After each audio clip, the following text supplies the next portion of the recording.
In the center of this mysterious circular gate, a massive energy sphere suddenly forms. Subsequently, a portal to another world emerges within the energy sphere, resembling ripples on water. Everyone is curious about what lies inside. Scientists embark on years of research on this phenomenon. The circular gate is also known as the Stargate, but today's story begins in 8000 BC. At this time, the world is in the Neolithic Age. One night, a mysterious light descends from the sky in the North African desert. People have never witnessed such a phenomenon before. Frightened, they scatter and flee. A man with great curiosity walked over. It turns out to be a spaceship from extraterrestrial beings. After a bright beam of light, the man vanishes. In 1928, near the Great Pyramids of Giza in Egypt, Dr. Lanford rushes to an archaeological site. His assistant leads them forward with an excited expression. Dr. Lanford's daughter, Catherine, holds a pendant with an engraved eye in her hand. After crossing several mounds of earth, what they see ahead shocks them. Hundreds of workers are pulling up a metal ring. No one knows what it is, but it is certain that humans at that time did not know how to smelt metal. Even more surprising, fossils of unknown creatures were found beneath the ark. The time is now 1994, and Catherine is in her 70s. She attends a historical symposium where young scholar Danny presents his research findings. He believed that ancient Egyptian civilization was born due to external influences. This statement is questioned by other scholars present at the event. After mocking him, people gradually disperse. After the historical symposium, Catherine and Danny meet in a car. She said she was willing to provide Danny with an opportunity to prove her theory. They arrive at the military base in Colorado's Creek Mountain. It is a secret research facility converted from missile silos. As the doors of the research center open, Danny sees the stone tablet excavated in 1928. The tablet is engraved with mysterious inscriptions into concentric circles. For years, the team has been unable to decipher these two circles of text. After observing for a while, Danny immediately said,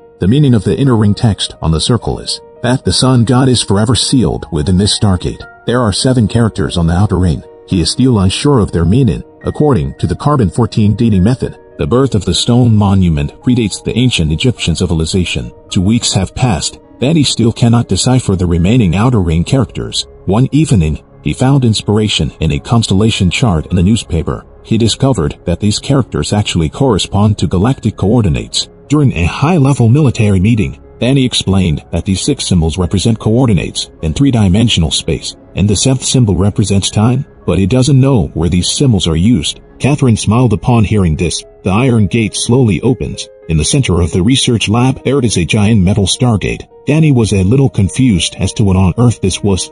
Catherine tells him that this is the Stargate. The stone monument he deciphered is actually located beneath the Stargate. The text on it is the gate's activation code. The staff enters it in the order Danny deciphered. The metal ring starts spinning rapidly, emitting a burst of unprecedented energy. A wormhole entrance forms in the middle, resembling a water ripple. In order to find out what is on the other side of the wormhole, the military dispatched a remote-controlled rover for exploration. According to the signal returned by the probe vehicle, it has reached the other side of the Milky Way galaxy. However, a few seconds later, the signal transmission is lost. People based on the last information returned. They discovered that there is a similar Stargate on the other side of the wormhole, but the text above is a little different. Moreover, the environment and atmospheric composition there are similar to Earth, suitable for human habitation. It is evident that the wormhole leads to another planet. The probe vehicle lost contact. The military decides to send Colonel Jack and his team for exploration. However, to return from the other side of the wormhole, they need to decipher the password again.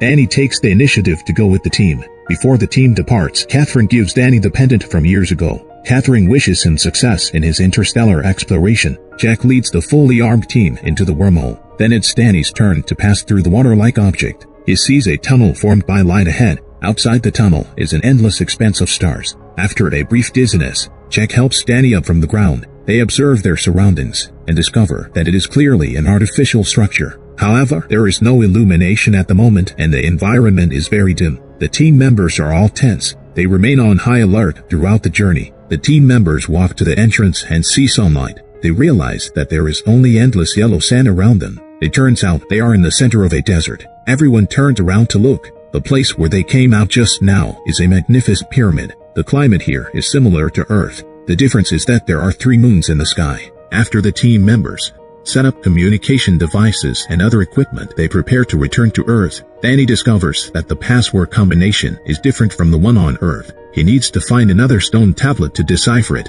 Jack can only instruct the team to temporarily set up camp here. Danny crosses a small sand dune and discovers footprints resembling animals. He follows the tracks and is amazed to find an alien cow. There are also reins and carriers on the cow body. This sight indicates the presence of intelligent beings here. Jack and two soldiers come over to investigate. They startle the alien cow, causing it to run wildly.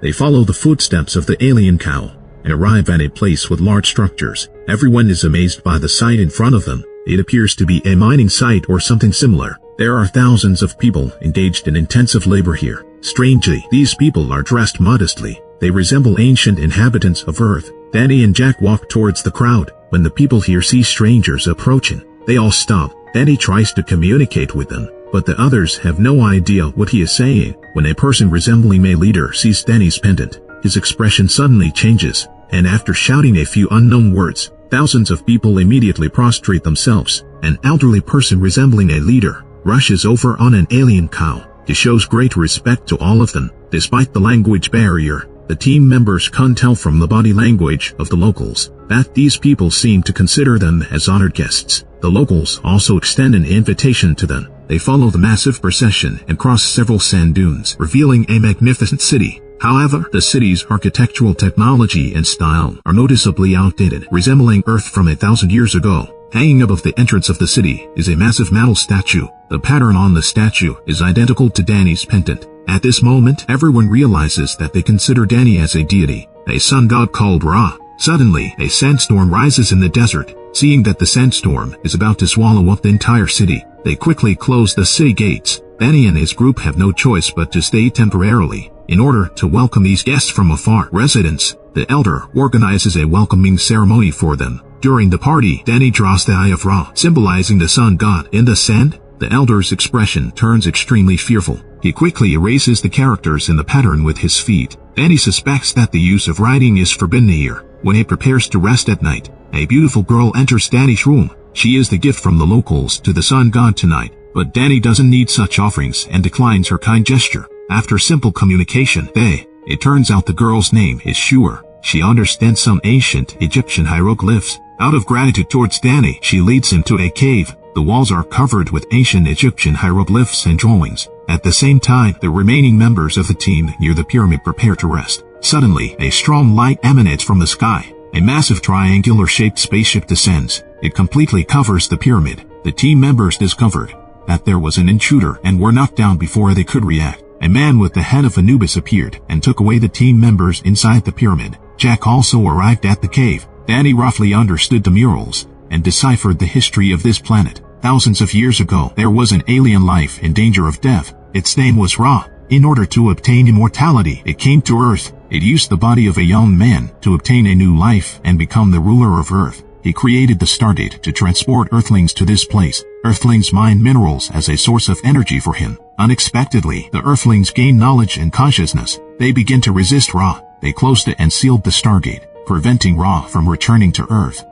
In order to prevent the same mistakes here from happening again, it is prohibited for people here to learn writing and knowledge. Danny also found the first 6 codes to activate the Stardate here. However, the 7th symbol was incomplete due to its ancient age. Helplessly, they could only temporarily return to the pyramid camp. The sky started to brighten when they saw a massive spaceship illuminating the pyramid. They knew the situation was dire and rushed inside, despite being well-trained special forces. But now they are facing technology more advanced than science. The other 2 team members were quickly defeated. Now only Jack and Danny are left. Several rings descend behind them. These rings were actually a teleportation device. The device transports a person wearing an Anubis helmet. Jack realizes that their weapons are even more advanced, so Jack tells Danny to put down his gun and cooperate with them. The 2 of them are teleported to the top level of the spaceship. The guard's attire and the interior decorations of the building have a strong ancient Egyptian style. A person wearing a pharaoh mask slowly sits on the throne, surrounded by several children. Then he asked in Earth language if they were here to destroy me,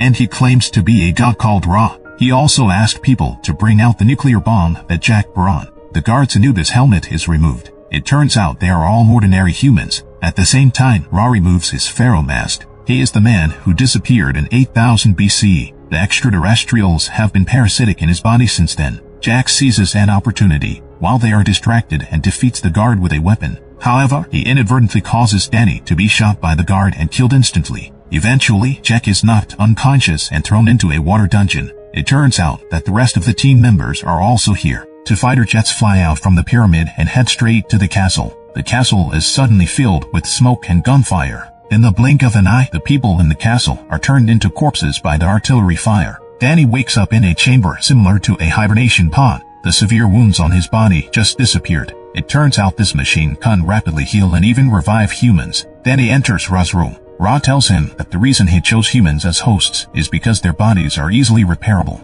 He also praises Earthlings for mastering atomic energy. He added ore to the nuclear bomb. Now that the bomb's power has increased 100-fold, it will be sent back to Earth. He intends to activate the nuclear bomb and destroy the civilization and technology he created. Ra also forces Danny to kill Jack and the others the next day to prove that he is the only sun god, Ra. Meanwhile, the villager James finds Shul. They read texts in a cave and learn the truth about history. Afterwards, the seed of freedom sprouts in their hearts. The next day, thousands of people gather in front of the Great Pyramid. They will witness Jack being executed by them. James secretly uses a mirror to signal Danny. They bring automatic rifles. Danny receives the hint to pretend to execute Jack. However, he suddenly turned around and fired a missile at Ra. Unfortunately, the gunfire didn't hit Ra. Amidst that explosion, Jack and the others blended into the crowd. The guards aimed their weapons at innocent people. Finally, with the help of the villagers, Danny, Jack, and the others managed to escape to a cave. Nightfall, Jack learned that Ra planned to send the supernuclear bomb back to Earth to destroy the current humanity and civilization. He was determined to stop this conspiracy. James drew a picture of a pyramid and 3 moons on the wall. Danny suddenly realized that this was the south symbol. They could finally go home. The next day, the villagers in the mining area were forced to continue mining. James and Jack knocked down the guards. The village chief and the others were frightened and immediately knelt down. Danny closed the guard's helmet. After the Anubis helmet was removed, there was just an ordinary person's face inside. The village chief and the others had always believed this was a god. Their 1,000-year-old beliefs crumbled in an instant. It turned out that everything was just a lie. With the help of the villagers, they disguised themselves as a team transporting ore and arrived at the pyramid. When the guards inspected the ore, Jack and the others opened fire and ambushed the guards. They took care of the guards. A fierce battle ensued inside. The villagers and soldiers outside wanted to rush in for support. However, they were blocked by the tightly closed stone gate. There were also 2 fighter jets continuously bombing them. Inside the pyramid, only Jack, Danny, and Shura remained. The 3 of them rushed to the front of the Stargate. Jack activated the nuclear bomb. The nuclear bomb had a countdown of 7 minutes. He told Danny and the others to leave quickly, while he stayed behind to destroy the Stargate. In fact, he had no intention of returning to Earth anymore. After the accidental death of his son, unexpectedly, a guard suddenly attacked Shura, even though Danny shot down the guard. But there are no signs of life in Shura. Danny was very saddened. He remembered about repairing his body. He picked up Shura and rushed to the room. He placed Shura inside and activated the machine. Inside the Stargate, Jack and the captain of the guard got into a fight. Captain Conway is taller and stronger than Jack. He knocked Jack down to the ground. Shura's body has been restored and revived after machine repair. Danny quickly carried her and took her to the teleporter elevator. However, they were discovered by Ra when they were about to leave. Ra pressed Danny's head with his hand, trying to electrocute him. Outside the pyramid, the villagers and teammates were resisting the attacks with all their might. However, the firepower from the fighter jets was too strong. They couldn't resist at all. A man rushed out of cover, signaling his readiness to surrender. As expected, the 2 fighter jets stopped. 2 guards wearing Anubis helmets on the ground came to capture them. Just then, the figure of the village chief appeared on the distant sand dunes. He raised his arm and thousands of villagers appeared. They surged forward like a flood. Inside the pyramid, Jack fights to knock down the guard captain and activates the teleport elevator remote control on the captain's wrist. The team leader was cut in half by the elevator. Danny and Shura, who were on the top of the spacecraft, were teleported back at the same time. Law screamed in despair when he saw only the captain's body in front of him. At the same time, he saw the village chief leading thousands of villagers surrounding the pyramid. Ra realized the situation was unfavorable and immediately started the spaceship to escape. Jack tried to deactivate the nuclear bomb, but discovered that the program had been modified and couldn't be stopped. When they saw the remote control on the severed hand of the guard captain, they immediately woke up. They activated the teleporter elevator and sent the nuclear bomb to Ra's spaceship. At this time, the spaceship had already flown close to space, and the shockwave of the supernuclear bomb revealed his true form. He and the spaceship turned into ashes. Everyone cheered as they watched the spaceship debris in space. They ushered in freedom. In the end, Danny decided to stay. He wanted to be with Shore and bring Earth civilization and technology to the people of this planet. The movie ends here. This film was released in 1994. Who would have thought that a TV series based on this movie has been airing for over 10 seasons? Roland Emmerich's works are truly imaginative. The film particularly emphasizes special effects. The director excels at creating spectacular and grand scenes. In the film, the Egyptian sun god is actually an alien. He faced resistance from the people of ancient Egypt due to his enslavement of them. He could only take a portion of the slaves and force them to work for him on another planet. This is undoubtedly a unique perspective on the history of the Earth and even mankind. The moment humans open the Stargate is when the image of the gods collapses. In the end, humans take up the torch of civilization from the gods and continue to spread it. It is not difficult to see that freedom is the eternal pursuit of humanity, and revolution is their means to achieve freedom. Alright, that concludes this episode. See you next time.